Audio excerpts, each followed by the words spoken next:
Es el tema número 14 de esta serie de Efesios y yo le he titulado Dotados a plenitud.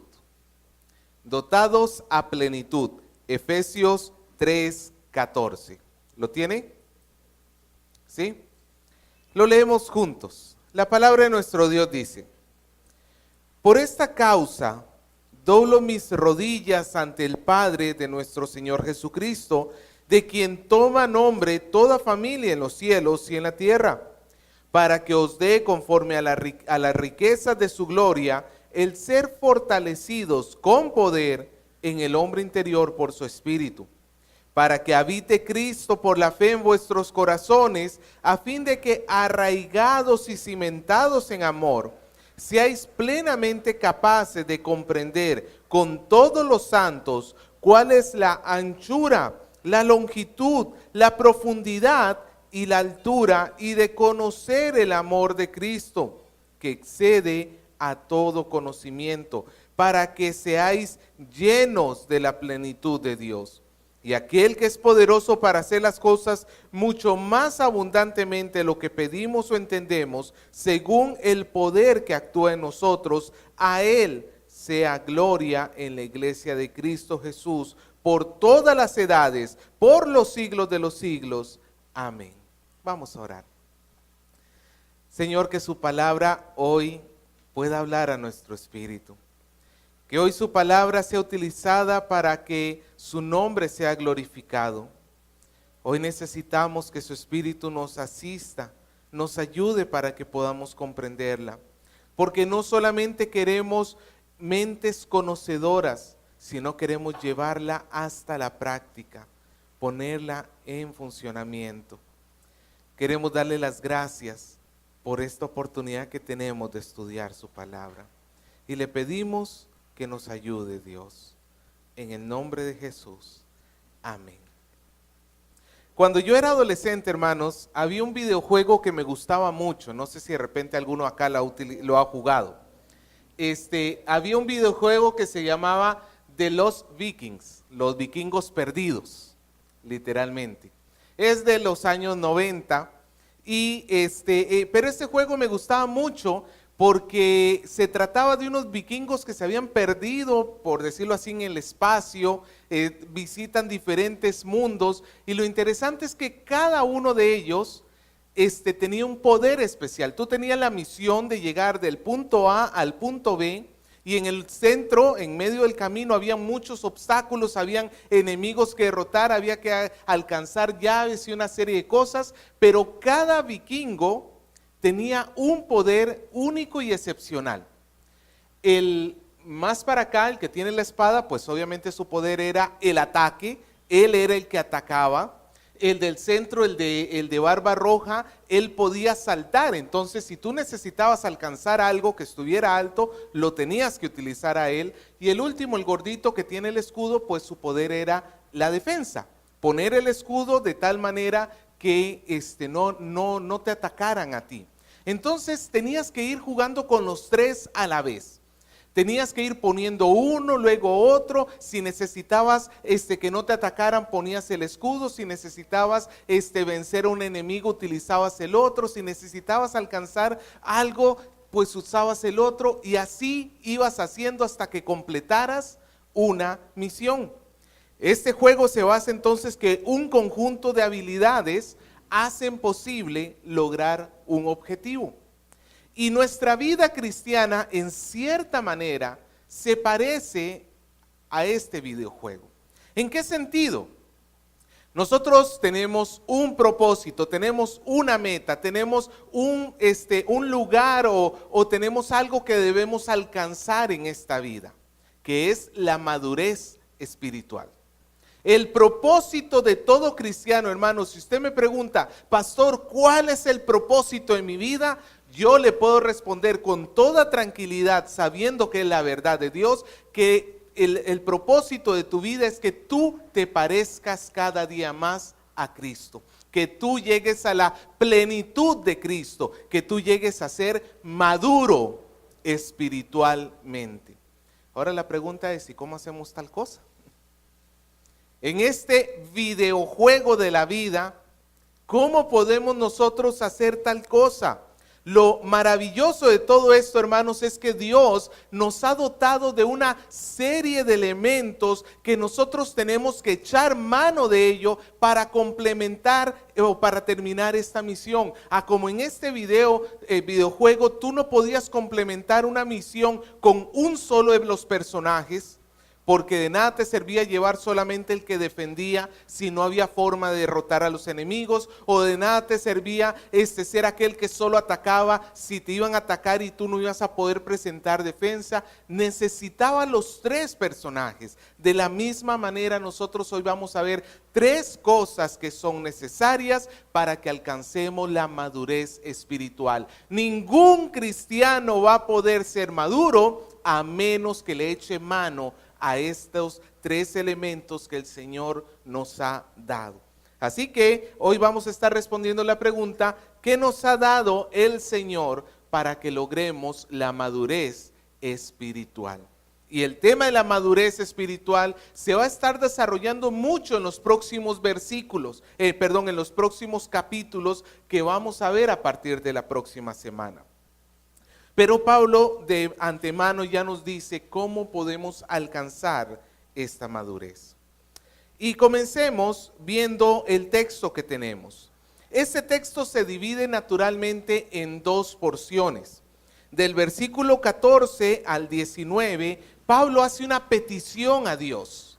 Y esa petición justamente es para que los efesios maduren espiritualmente. Esa es su petición a final de cuentas.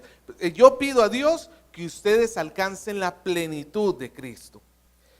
Eso en los versículos 11 al 19. Y en los versículos 20 y 21 tenemos una doxología, una acción de gracias, una frase de gloria donde Pablo atribuye a Dios la gloria por lo que está sucediendo en la vida de los efesios. Así que nosotros también vamos a dividir nuestro mensaje en estos dos puntos. Primero vamos a ver la petición y luego vamos a ver la alabanza que hace Pablo. Comencemos con la petición. Una petición por la plenitud de Dios. Lo tenemos en los versículos del 14 al 19. Y en esto, hermanos, Pablo nos va a mencionar estos tres elementos que estábamos hablando en la introducción. Y se van uniendo a sí mismo como cadenas, como eslabones de una cadena. Usted ha visto obviamente cómo es una cadena. Una cadena no es otra cosa que un conjunto de eslabones, uno pegado después del otro. O también lo podemos ver como los pasos de una grada. Cada grada, aunque en realidad la grada es todo el conjunto, pero cada paso de esa grada nos lleva un poquito más cerca de nuestro objetivo. Así que, ¿cuál será el primer paso de esta grada celestial? De esta grada cuyo rumbo es la madurez. El primer paso es la fortaleza de la iglesia. Dios fortalece a la iglesia. Diga conmigo, fortaleza. Dios fortalece a la iglesia. Y Pablo dice en el versículo 14: por esta causa doblo mis rodillas ante el Padre de nuestro Señor Jesucristo, de quien toma nombre toda familia en los cielos y en la tierra, para que os dé, conforme a la riqueza de su gloria, el ser fortalecidos con poder en el hombre interior por su espíritu.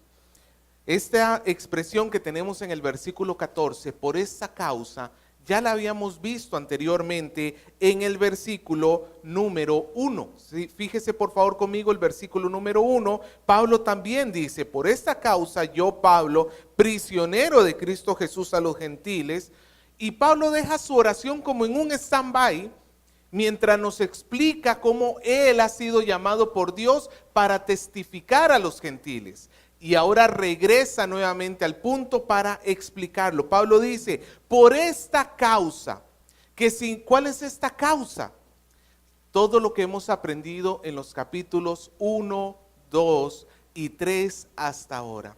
que nosotros los gentiles hemos sido unidos en Cristo Jesús, que el Señor nos ha reconciliado en Cristo Jesús y que está uniendo todas las cosas a Él, y que ahora nosotros tenemos esta comprensión del llamamiento de Dios. Pablo dice: yo comprendo lo que el Señor ha hecho y por esta causa voy a orar. Y así Pablo nos muestra la relación que hay entre el conocimiento de la palabra de Dios y la oración. Nosotros, hermanos, tenemos que siempre saber que la palabra y la oración están íntimamente relacionadas. Pablo está orando por lo que ha conocido de la palabra, y nosotros, cuando vamos a la palabra y leemos la palabra, tenemos que terminar nuestro tiempo de oración orando por aquello que hemos aprendido en ella. Y esa oración también tiene que llevarnos a pedirle a Dios un mayor deseo por conocer la palabra. Es como un círculo virtuoso, ¿lo ve? Conocemos la palabra y eso nos lleva a orar. Y mientras oramos para pedirle a Dios más conocimiento de la palabra. Y leemos la palabra y nos lleva a la oración, y la oración nos lleva a la palabra, y estamos en ese círculo. Y Pablo dice: Señor, yo doblo mis rodillas. Dicho sea de paso, esta no era una posición normal para los judíos. Nosotros, pues, la iglesia tiende a orar, oramos de rodillas muchas veces. Los judíos no lo hacían así. Es más, hasta el día de hoy, cuando tú visitas Jerusalén y vas al Muro de los Lamentos, no ves a la gente en sí mismo postrada. Están orando de pie. Ellos oraban de pie. ¿Se acuerda cómo oraba el fariseo? De pie. Ellos oran de pie. Pero Pablo está diciendo: Señor, yo llego hasta el punto de doblar mis rodillas, no porque en sí mismo la posición sea mágica de alguna manera, sino porque Pablo quiere demostrar con su exterior lo que él está sintiendo con su interior. Es tal la devoción que Pablo tiene por Dios, que su calor interno, llamémoslo así, su amor interno por los efesios está quemando tanto que él dobla sus rodillas para rogar a Dios por los efesios. Hermano, cuán maravilloso es el amor de Dios, que nos puede llevar a interceder por los demás, como si estuviéramos orando por nosotros mismos, a ese punto de poder hasta llorar y pedirle a Dios por mi hermano que está pasando una necesidad, por mi hermano que necesita madurez espiritual. Ese tipo de compromiso de oración necesitamos como iglesia. No oraciones frías, superficiales, sino que nuestro corazón se derrame para que haya un crecimiento dentro de la congregación. Nosotros necesitamos seguir este ejemplo de Pablo, porque valgan verdades, si me pongo en primer lugar, muchas veces nuestras oraciones pueden ser bastante frías al respecto. Señor, ayuda por favor a fulano que crezca. Señor, ayuda a Mengano para que deje de hacer esto que está haciendo mal. No, hermano, sigamos el ejemplo de Pablo, que nos llegue hasta lo más profundo del corazón. Y Pablo sabe a quién se dirige. Él dice que dobla sus rodillas ante el Padre, de quien toma nombre toda familia. Y en el texto que tenemos en Reina Valera, pues pareciera que está hablando de muchas familias, pero en sí el sentido es toda la familia de Dios, de donde se toma el nombre, tanto en los cielos y en la tierra. ¿Cuál es la familia de Dios que hemos visto en Efesios? La iglesia, que está conformada por ¿quiénes?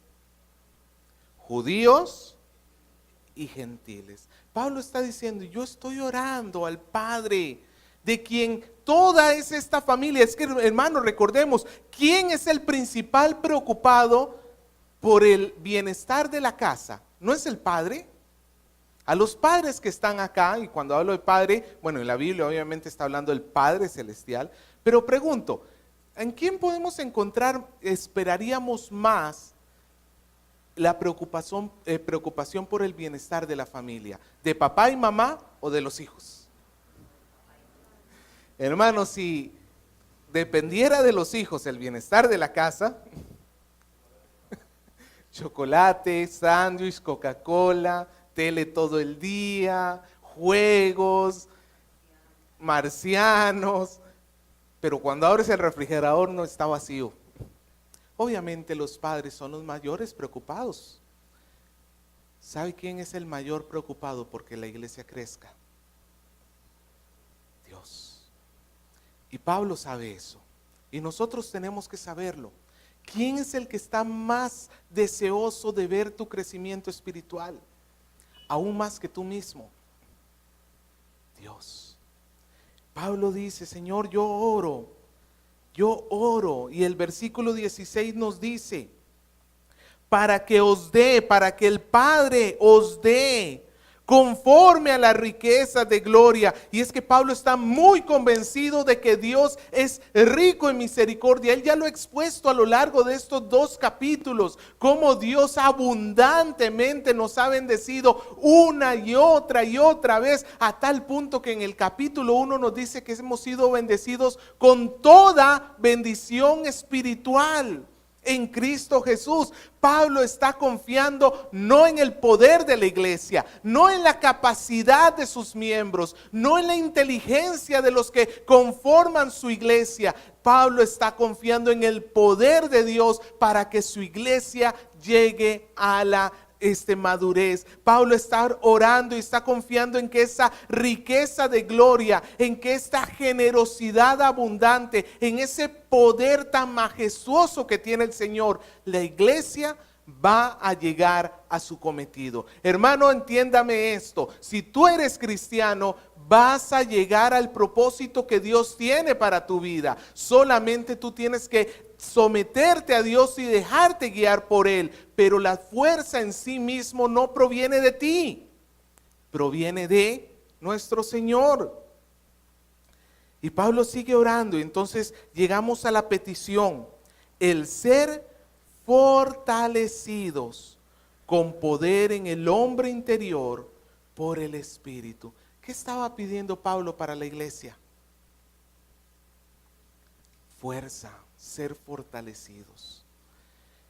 ¿Ser fortalecido en qué sentido? Porque, hermano, si nos ponemos a pensar cuáles son las peticiones que nosotros como iglesia tenemos para otros hermanos de la iglesia. Señor, dale salud. Y no es malo orar por la salud de un hermano. Hay, por ejemplo, en este momento hay algunos de nuestros hermanos que están enfermos y necesitamos orar por ellos. Eso no es malo, pero no es lo más importante a final de cuentas. Sí es bueno, es necesario, pero no tiene el máximo de prioridad. Hay algo más. Peor aún cuando, hermanos, simplemente dejamos nuestras oraciones en cuestiones terrenales. Señor, dale una casa, dale un carro, dale un avión, dale un helicóptero. Y Pablo dice, Señor, dale fuerza. Y algún inmaduro por ahí seguramente dirá, pero Pablo, ¿yo para qué quiero fuerza? Que el Señor me dé cosas terrenales, a final de cuentas eso sí me va a dar fuerza. No, hermano, al igual que las verduras eran cuando nosotros éramos niños, para ninguno de nosotros posiblemente era deleite comerse las verduras, pero eran necesarias para nuestro bien. Así nosotros debemos entender que las cuestiones espirituales, aunque en nuestra inmadurez nos pueden parecer como más aburridas que las materiales, pero son las que son necesarias. Pablo está orando para que la iglesia sea fuerte. ¿Fuerte en qué sentido? Recordemos que Pablo ha venido hablando sobre la unidad de judíos y gentiles en un solo cuerpo. Y Pablo está orando para que esa unidad permanezca fuerte, para que no hayan divisiones en la iglesia, para que no se comiencen a pelear el uno con el otro o comiencen a despreciarse el uno con el otro. Pablo ora para que la unión que hay entre su iglesia sea fuerte, que seamos fortalecidos en el hombre interior, una palabra griega que los griegos utilizaban para hablar sobre el ser racional versus o en comparación con el ser animal, el hombre animal. El ser racional, el hombre racional era aquel que se guiaba por la razón. Y el hombre animal era aquel que se dejaba guiar por sus pasiones más bajas. Pablo no se está refiriendo a este tipo de hombre acá. Cuando Pablo dice que él quiere que el Señor nos fortalezca en el hombre interior, está hablando del espíritu, del alma de nuestro ser. De esa parte inmaterial que forma parte de nuestro interior. Pablo está aquí orando para que Dios fortalezca el espíritu de su iglesia. Hoy vivimos en tiempos de gimnasios. Hoy tenemos gimnasios, y no son malos de por sí, en sí mismo, quiero aclarar, no es que sea en sí mismo pecaminoso por ir al gimnasio, pero tenemos que también reconocer que eso forma parte de la cultura en la cual vivimos, en la cual se exalta el ser humano a sí mismo. Y lamentablemente, no todos, pero hay personas que van a los gimnasios pues por un asunto de ego, de idolatría a sí misma. Pero bueno, ¿para qué sirve un gimnasio? Para bajar todo lo que hiciste en diciembre, ¿no? Y de paso fortalecer los músculos. Y es que, hermano, ¿alguna vez usted ha ido a un gimnasio? ¿Sí? ¿Sirve que tú vayas, hagas un día una rutina y nunca más regreses? Es más, eso los gimnasios lo saben. ¿Cómo te venden? No te venden individualmente cada clase, usualmente. Te lo venden por membresías. Y hay membresías que pueden durar todo un año, ¿cierto? Porque se necesita el ejercicio continuo para que haya fuerza. Hoy en la tarde los varones vamos a ir a jugar fútbol y ahí va a quedar demostrado que no estamos en forma. Porque no corremos todos los días. Bueno, quizás uno que otro por ahí sí se mantiene, pero no corremos todos los días. Nos damos un carrerón y es media hora de descanso. ¿Sabe, hermano? La fortaleza nuestra no viene por simplemente abrir la Biblia un día a la semana. Si usted quiere ser fuerte espiritualmente, solamente escuchando la palabra acá, solamente orando 1 o 2 días o cuando se acuerde a la semana, olvídese, hermano, eso no sirve para la fortaleza. La fortaleza de Dios viene cuando nosotros somos disciplinados en su palabra. Cuando nosotros leemos constantemente, estudiamos constantemente, estamos a punto de abrir al final de este mes un nuevo curso del Instituto Bíblico que justamente se llama ¿Cómo estudiar la Biblia? Si tú tienes problemas para comprender el significado de la Biblia, pues te invito para que vengas los jueves a las 7:30. Vamos a estar dando herramientas para poder comprender el texto bíblico.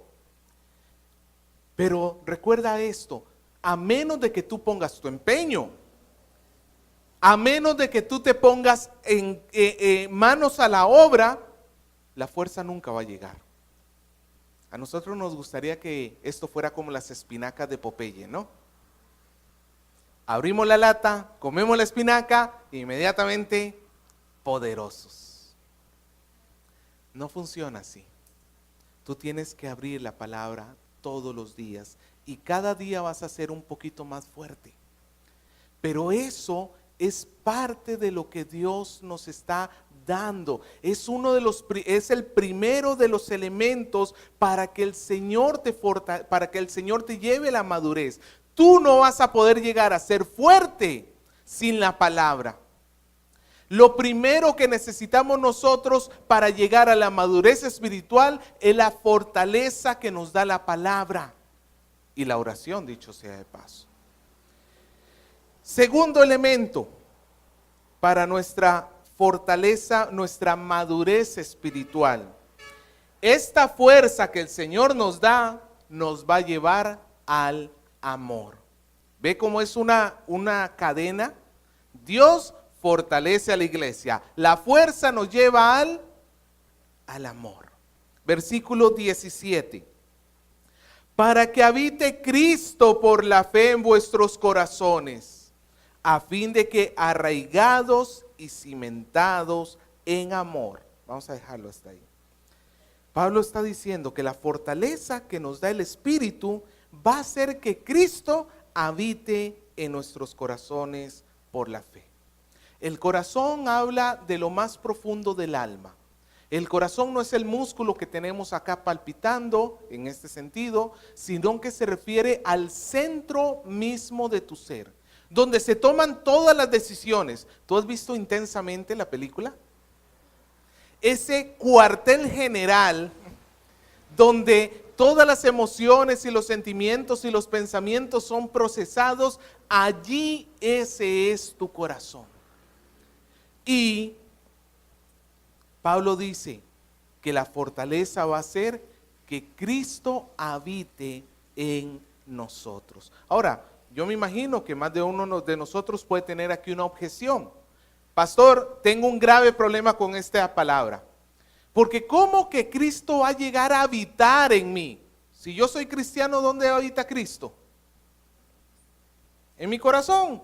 Total, ¿cómo Pablo está pidiendo a la iglesia para que Cristo habite si Cristo ya habita en su iglesia desde el momento de la conversión? Y eso es cierto, pero es que tenemos que entender que Pablo no nos está aquí describiendo el proceso de la conversión, en la cual sí, ciertamente nosotros recibimos, llegamos a ser morada de Dios. Pablo aquí nos está hablando del proceso de la madurez, de la santificación. En ese sentido, un cristiano no siempre muestra a Cristo. Cuando siendo cristianos mentimos, ¿mostramos a Cristo? No. Cuando tenemos malos pensamientos, ¿mostramos a Cristo? Cuando nos enojamos con el prójimo, ¿mostramos a Cristo? No, en ese sentido Cristo, por decirlo así, no está morando en el corazón del cristiano, o por lo menos no permanentemente. Nosotros somos como luces que se encienden y se apagan, se encienden y se apagan. Pero lo que Pablo está pidiendo acá es que Cristo habite continuamente en el cristiano. En otras palabras, que todo lo que haga el cristiano sea un reflejo de Cristo. Y esto lo hemos confirmado porque la palabra que utiliza Pablo para describir la habitación, que Cristo habite por la fe en nuestro corazón, es una palabra griega que significa vivir constantemente. Hay dos palabras en griego para habitar. La primera tiene que ver con aquel que está de paso, es un extraño, es un forastero que está viviendo, pero se va a ir de allí. Como cuando tú te vas de vacaciones y llegas aquí a, no sé, ¿dónde se va de vacaciones usted? Cuénteme. A Chilca, ya. Tú llegas a Chilca, estás 1, 2, 3 días, pero ¿esa es tu casa? No, tú sabes que vives ahí, de momento sí, pero tú dices, va a llegar el momento en que me voy a mi casa. La otra palabra, que es la que Pablo utiliza en este texto, tiene que ver más bien con habitar constantemente, con ser natural de un lugar. Es como nosotros. ¿Dónde vives tú? En el Callao, pudiéramos decir redondeado, ¿no? Casi todos los casos. Nuestra habitación es en el Callao. Pues lo mismo que Pablo está pidiendo acá. Yo no pido que ustedes de vez en cuando se muestren cristianos. Yo no pido que ustedes en ciertas ocasiones puedan actuar como Cristo actuó. Yo lo que estoy pidiendo es que ustedes constantemente muestren a Cristo en sus actitudes, en sus palabras, en sus acciones. Eso es lo que yo estoy pidiendo, que Cristo habite permanentemente por la fe. Y recuerde que la fe viene por el oír la palabra de Dios. Nuevamente, la fortaleza en la palabra nos lleva a nosotros entonces a una vida de más santidad. Y esa santidad se va a ver reflejada en el amor, nos dice el versículo 17. Para que Cristo por la fe habite en vuestros corazones, a fin de que, arraigados y cimentados en amor. Pablo utiliza dos palabras allí, arraigado y cimentado. Uno tiene que ver con las raíces y el otro con los cimientos. ¿Qué tiene raíces? Los árboles. ¿Qué tiene cimientos? las casas. ¿Y para qué sirven las raíces y para qué sirven los cimientos de las casas? Porque yo no puedo construir una casa simplemente comenzando del nivel del suelo para arriba. Porque voy a terminar como la casa de los tres chanchitos, ¿no? Se va a terminar cayendo. ¿Por qué un árbol necesita sus raíces? Porque si no, cualquier viento fuerte lo va a terminar botando. Las raíces, las bases, lo que quiere decir es un amor sólido y estable. Un amor inamovible. Y eso es lo que Pablo está orando. Señor, fortalécelos en su espíritu para que muestren un amor inamovible. Y es que hay hermanos en la iglesia que son especialistas en mover nuestro amor, en derribar nuestro amor. Venimos bien contentos a la congregación, venimos bien alegres a la congregación hasta que nos encontramos con ese hermanito que de repente, muy quejoso, no, muy amargado, de todo pasa, o hizo algo en contra tuya y ya tu amor se comenzó a tambalear. E incluso puede llegar hasta caer en murmuración, en crítica, en chisme, etcétera, etcétera. Pablo lo que está pidiendo acá es que nuestro amor esté firmemente cimentado. Igual para con el pecado. ¿Sabes lo que sucede cada vez que tú pecas? Estás amando más el pecado de lo que amas a Dios. Estás prefiriendo al pecado, aquello que te va a producir el pecado, por encima de lo que Dios te da y lo que Dios es. Por eso es que Pablo pide que no, ese amor por Dios ni siquiera el pecado lo pueda mover. Que esté tan bien cimentado, tan bien establecido, que cuando venga la prueba y la tentación, tú no caigas. Y nuevamente recuerdo que todo esto comienza con la fortaleza en la palabra. Entonces, la fortaleza en la palabra de Dios nos lleva a la fortaleza del amor. Vamos a poder vivir de una manera más firme. Y ahora, ¿a dónde nos lleva el amor? Versículos 18 y 19a. El amor nos va a llevar al conocimiento. El amor nos lleva al conocimiento. Versículo 18. Para que seáis plenamente capaces de comprender con todos los santos cuál sea la anchura, la longitud, la profundidad y la altura, y de conocer el amor de Cristo que excede todo conocimiento. Hermano, nosotros somos llevados desde el amor de nosotros hacia Dios y hacia los demás.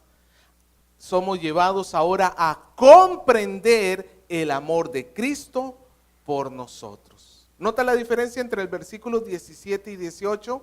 En el 17 los que están amando somos nosotros, cimentados y arraigados en amor. Y en el 18 no somos nosotros los que estamos amando, es Cristo el que nos está amando. Nosotros estamos comprendiendo el amor de Cristo. Y eso es a lo que, hermano, nosotros en nuestro camino de madurez tenemos que llegar a entender, que Cristo nos ama. Y esto es mucho más fácil decirlo que entenderlo.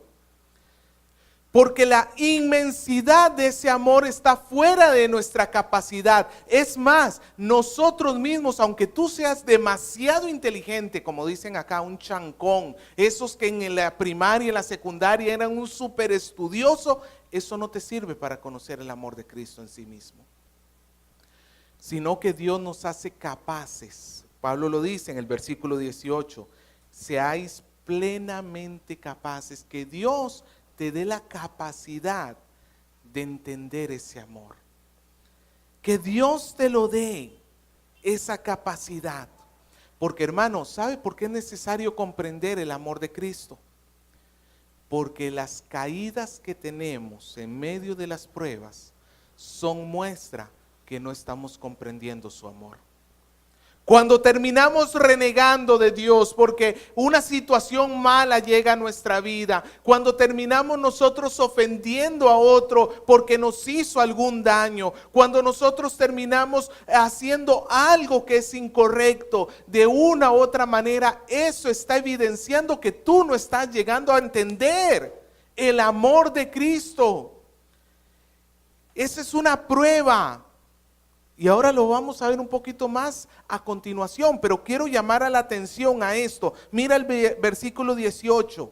Dice, para que seáis plenamente capaces de comprender tú solito. ¿Eso dice el texto? No. ¿Con quién es el ejercicio de la comprensión del amor de Cristo? Con todos los santos, hablando de la iglesia. El Señor nos está diciendo acá, hermano, que ninguno de nosotros por sí mismo tiene la capacidad de comprender el amor de Cristo a plenitud, y nunca lo podremos hacer en realidad, eso lo vamos a ver un poco más adelante, pero que es necesario que nos juntemos todos para que juntos comprendamos mejor. Ningún cristiano individualmente va a poder crecer en su conocimiento del amor de Cristo si no participa de la edificación de la iglesia. La iglesia está creada por Cristo para llevarnos a la madurez. No hay cristiano maduro lejos de la iglesia, porque es en la comprensión grupal donde se alcanza la madurez. Y esa comprensión no solamente estamos hablando de estudio, sino también de la práctica. Claro, decir yo amo al mundo entero cuando vives como un ermitaño, eso es sencillo. A ver, di que amas a tu hermano cuando tienes ahí a tu hermano a tu costado fastidiándote. Di que amas a tu hermano cuando le prestaste 100 soles y no te los quiere devolver. Di que amas a tu hermano cuando lo sorprendiste hablando mal de ti. En la práctica es donde también llegamos a experimentar el amor de Cristo. Y mira la forma como Pablo se refiere a este amor. Pablo dice, para que seáis, versículo 18, seáis plenamente capaces de comprender con todos los santos, y mira la descripción, cuál es la anchura, la longitud, la profundidad y la altura, y de conocer el amor de Cristo. Obviamente, hermanos, el amor de Cristo no es una cosa que podamos nosotros medir con una cinta métrica, pero Pablo lo que está queriendo es describirnos que este amor es tan grande, tan inmenso, pero que nosotros, como si estuviéramos midiendo, así con diligencia, midiendo cada centímetro, así nosotros deberíamos explorar el amor de Cristo, conocer este amor de Cristo. Es esta expresión, lo que Pablo quiere decir es, yo quiero que ustedes entiendan el enorme amor que Cristo les tiene. Eso es lo que quiere decir aquí Pablo. Yo quiero que ustedes entiendan este enorme, este gigantesco, este inmedible amor. John Stott, de una forma muy hermosa, habla sobre este versículo y él dice así: el amor de Cristo es lo suficientemente ancho como para abrazar a toda la humanidad, sean judíos o sean gentiles. Es lo suficientemente largo como para durar por toda la eternidad. Hasta el fin del tiempo y por siempre seremos amados por Él. Es lo suficiente profundo como para alcanzar al pecador más degradado, al peor de nosotros. Ninguno de nosotros está tan lejos que el amor de Cristo no lo pueda alcanzar. Y el amor de Dios es tan alto para exaltarlo hasta los mismos cielos. Y es así, hermano. Pero lo curioso es lo que dice el versículo 19. Pablo dice que nosotros debemos conocer este amor de Cristo que excede todo conocimiento. ¿Nota la contradicción allí? Yo quiero que ustedes entiendan lo que nadie va a llegar a entender. Yo quiero que ustedes comprendan aquello que nadie va a llegar a comprender. Pero hermanos, esto es porque Cristo, el amor de Cristo siempre va a ser más grande que nuestra cabeza. Imagínate, digo esto inspirado en una historia que leí sobre Agustín de Hipona. Imagínate tú tratando de meter el mar entero en una cubeta. ¿Podrás? Pregunto, ¿puedes meter cierta cantidad del mar en una cubeta? Sí, cierta cantidad. Sí, aunque sean 5 litros, no sé, un galón, ¿cuánto será tu cubeta? Pero logras meter algo del mar. ¿Pero puedes meterlo todo? El hecho que nosotros no podamos meter todo el mar en la cubeta no significa que la cubeta no tenga que estar vacía o no exista el mar. El hecho que nosotros no podamos comprender la plenitud del amor de Cristo no significa que no tengamos que hacer nuestro ejercicio por entender y conocerlo. Tenemos que llenar nuestra cubeta hasta donde podamos del amor de Cristo. Pero siempre va a haber mucho más amor del que tú vas a poder comprender. Te lo pongo de esta manera. Has pecado, estás frío espiritualmente. De repente has rechazado muchas bendiciones que el Señor te ha dado. Y te sientes tan culpable y no sabes ni con qué cara presentarte delante de Dios. Bueno, recuerda esto. De repente a ti no te cabe en la cabeza cómo Dios puede amar y perdonar a una persona como tú. Pero lo grandioso de esto es que el amor de Dios es más grande de lo que tú entiendes. Dios siempre nos va a amar más de lo que nosotros podemos llegar a entender. Tú te sientes amado por Dios, tú te sientes bendecido por su amor, enhorabuena, qué bueno, pero recuerda esto, Dios de lo que tú entiendes te ama todavía muchísimo más. Aún la comparación entre el mar entero y la cubeta queda corta comparando el amor de Cristo con lo que nosotros podemos entender. Entonces una vida de fortaleza que Dios nos da nos va a llevar a una vida de amor hacia el prójimo y hacia Dios. Y esta vida de amor hacia el prójimo, hacia Dios, nos va a llevar a una vida de conocimiento. Vamos a poder conocer más el amor de Cristo. Y eso nos va a ayudar a estar firmes en medio de las aflicciones. Quiero leerte lo que dice Romanos 8, 37 al 39. Pablo dice: antes, en todas estas cosas somos más que vencedores por medio de aquel que nos amó.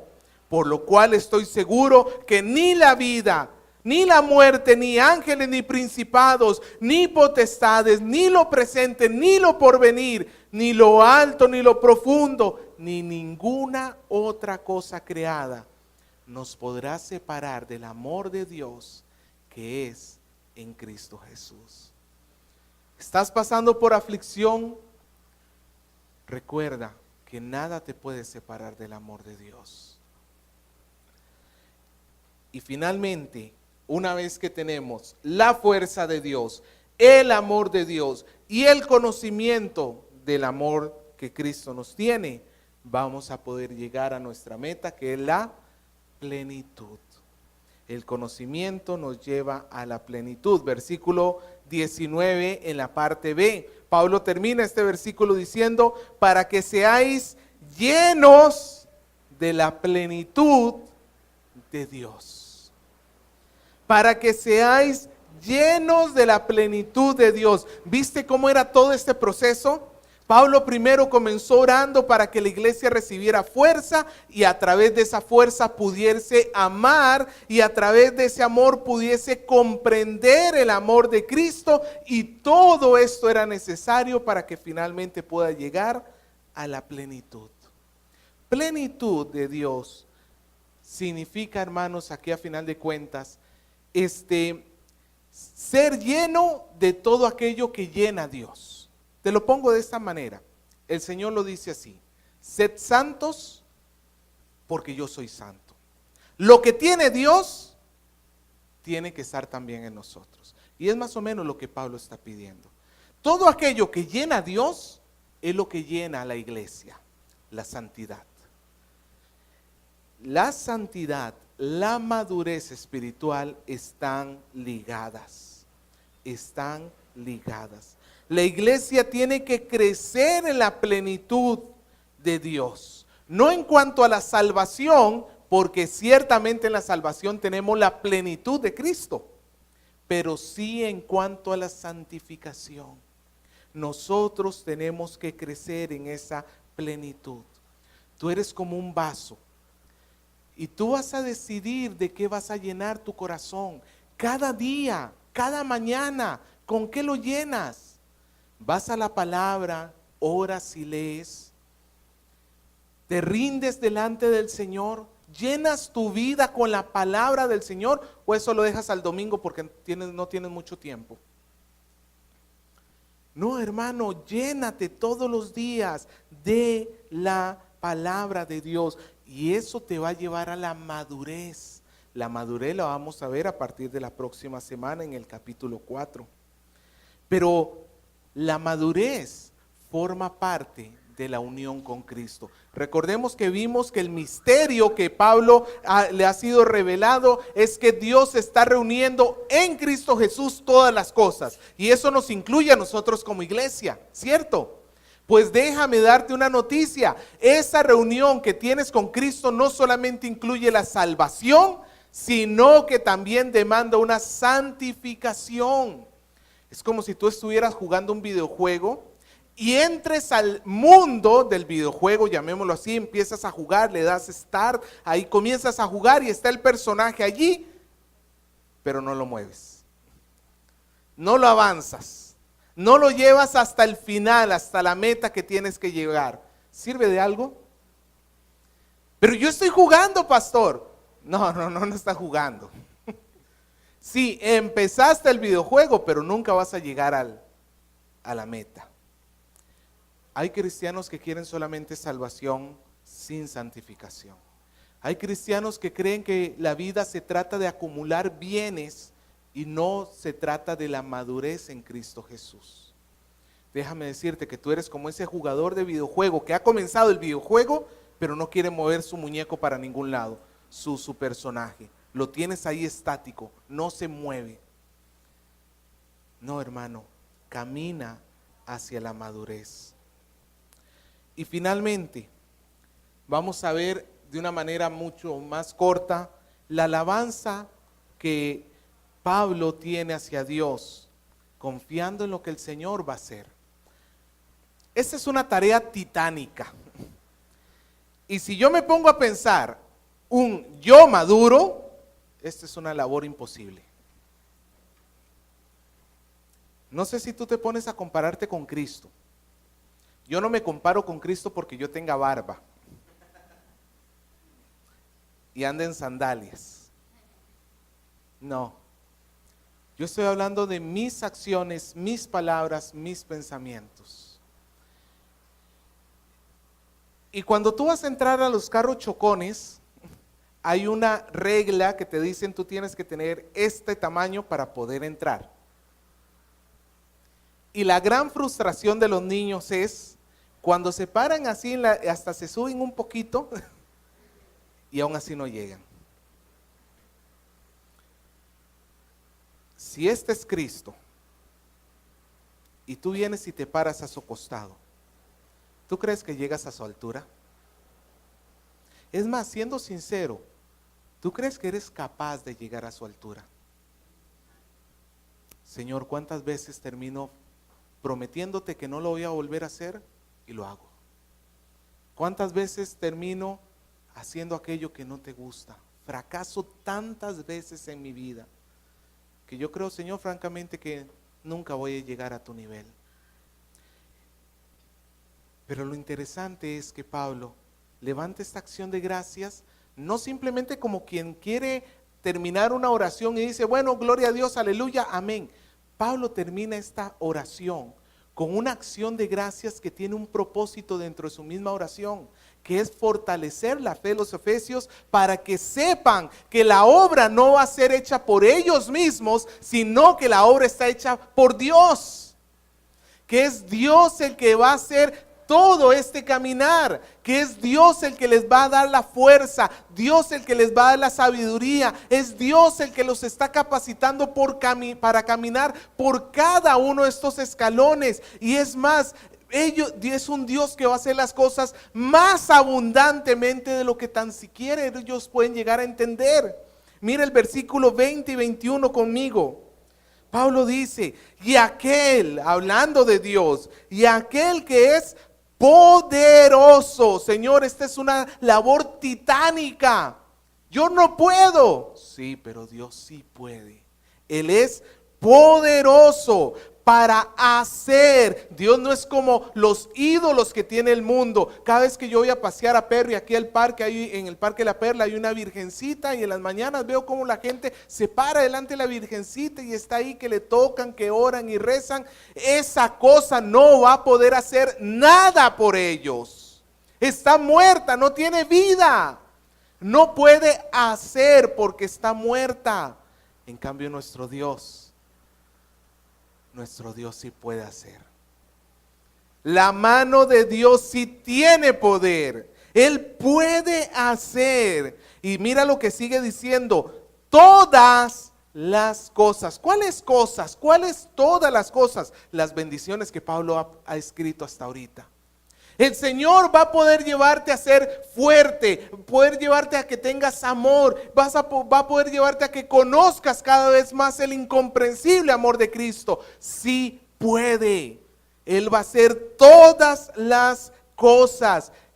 Y sigue diciendo, mucho más abundante. ¿Quieres tú crecer espiritualmente? Déjame decirte que Dios va a contestar esa petición, pero no como quien está tirando migajas. Me estás pidiendo pan, pues toma un poquito de migajas y ya, toma, ese es tu pan. No es como si nosotros le estuviéramos pidiendo un pan a Dios y el Señor nos regalara una panadería entera. Algo así, como que nosotros le estemos pidiendo una gota al Señor y el Señor derrame el océano entero sobre tu vida. Él va a hacer esto, no como tú crees. Él va a llevarte a la madurez, hermano, no como quien deja, como dicen acá, como pasando por agua tibia, ¿no? Así como apenas pasando por la mínima. No, Dios va a poder hacerlo mucho más abundantemente de lo que tú le estás pidiendo. Y es más de lo que tú estás pensando. Más allá. Más abundantemente. Esa palabra en griego es hiper, que significa más allá, mucho más allá. ¿Tú quieres crecer? El Señor te va a llevar a crecer más de lo que tú crees. ¿Tú quieres amar? El Señor te va a llevar a amar más de lo que tú crees.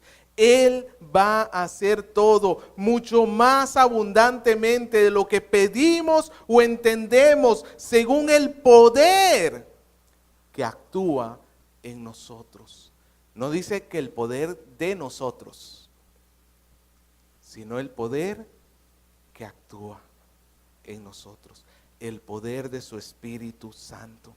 Y por eso Pablo termina con el versículo 21, haciendo lo que es más correcto en esta situación. Señor, te he pedido que los fortalezcas, que los llenes de amor, que los llenes de conocimiento para que lleguen a la plenitud, y creo que tú eres súper poderoso para hacerlo. Lo único que queda entonces es alabarle a Él, sea la gloria. En la iglesia de Cristo, ¿quiénes son los que están siendo fortalecidos? En la iglesia. ¿Quiénes son los que van a llegar a la plenitud?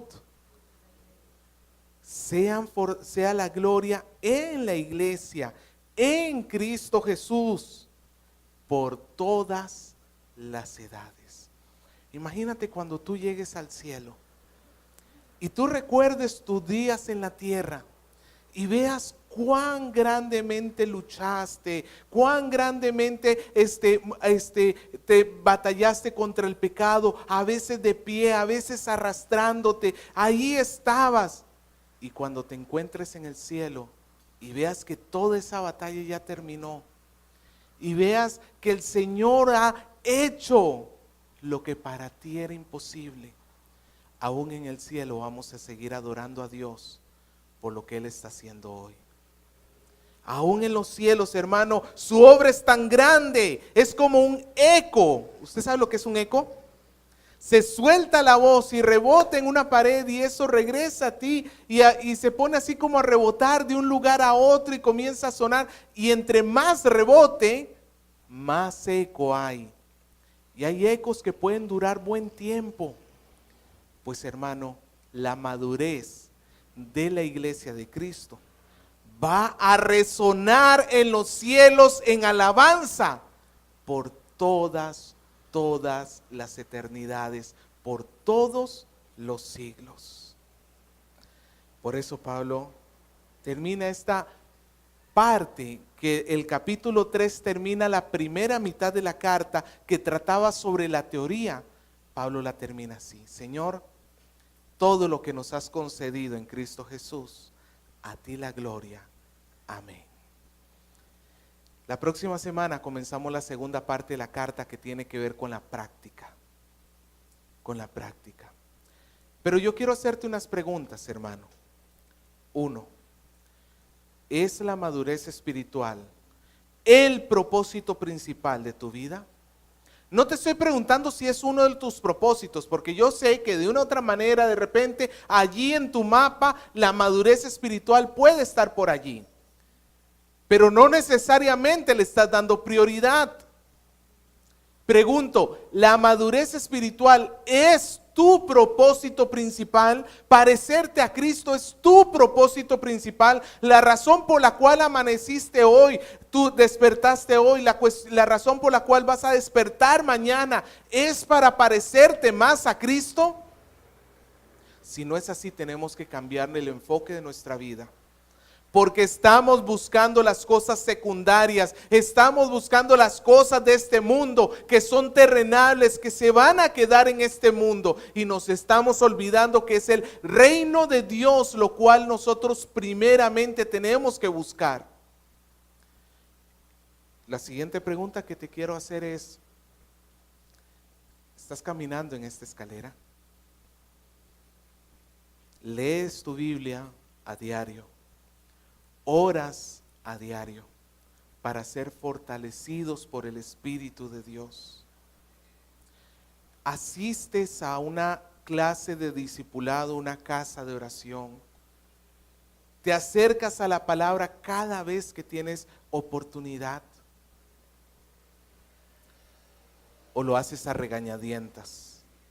¿O lo haces por compromiso? La madurez nunca va a llegar si nosotros no nos acercamos con gusto a la palabra. ¿Amas a tu prójimo? ¿Buscas amar a Dios con todo tu corazón? ¿Que tus acciones demuestren que tú verdaderamente le amas? ¿O prefieres tu egoísmo? ¿Estás experimentando el amor de Cristo que sobrepasa todo entendimiento? ¿O te estás engañando a ti mismo? ¿Qué es lo que estamos haciendo nosotros? Porque mira que Dios te quiere llevar a la madurez. Y Dios te ha dado estos 3 elementos. Tienes su fortaleza, tienes su amor y tienes su conocimiento para que llegues a la madurez. Como en el videojuego, no puedes obviar a ninguno de ellos. Pierdes a uno de estos, nunca llegarás a tu meta. La cadena se rompió. Es necesario que estén todos para que crezcas. Pero si tú más bien en tu vida te das cuenta que lejos de ser cristiano, lo que estás haciendo es vivir tu vida perdidamente pensando en ti mismo. Déjame decirte que tu meta, en lugar de estar yendo hacia Dios, estás yendo hacia la perdición de tu alma por siempre. En lugar de estar yendo hacia Dios, tú puedes tener una vida religiosa, todo lo que tú quieras, que si no estás buscando la madurez, estás buscando tu perdición. Y es mejor que hoy te arrepientas de todo corazón de tu pecado y le pidas perdón a Dios.